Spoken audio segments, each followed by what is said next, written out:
employers are relying on telecommuter and remote employees across all industries and occupations.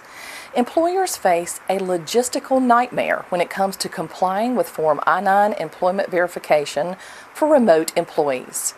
USCIS provides an employer handbook, the M274, to assist with many aspects of completing Form I-9.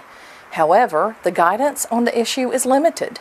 The handbook does state the employer may, quote, designate someone to fill out Forms I-9 for you, such as a personnel officer, foreman, agent, or anyone else acting on your behalf, such as a notary public. The M274 further notes if someone else fills out Form I-9 on behalf of the employer, he or she must carry out the full Form I-9 responsibilities.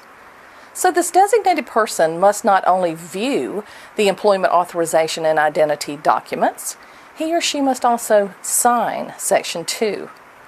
The person completing and signing the Form I-9 Section 2 attestation on behalf of the employer must be able to see the person in the living, face-to-face, and review the original documents.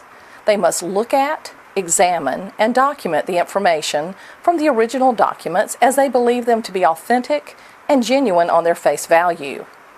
An employer may designate any person to be their agent to complete Form I-9 for the remote employees, certainly one who is well trained in the proper completion of Form I-9.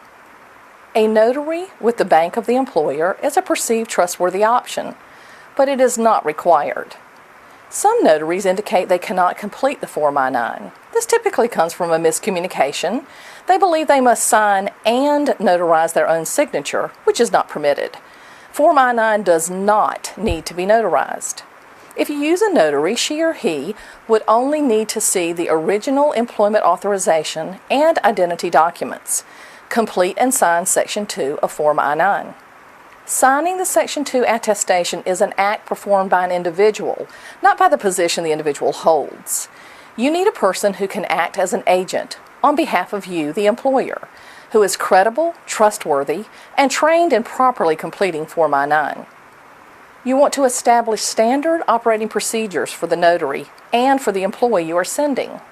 Outline the steps for the notary to follow and the steps for the employee to follow. If you have questions about Form I-9, please reach out to our advice and counsel team. Thank you.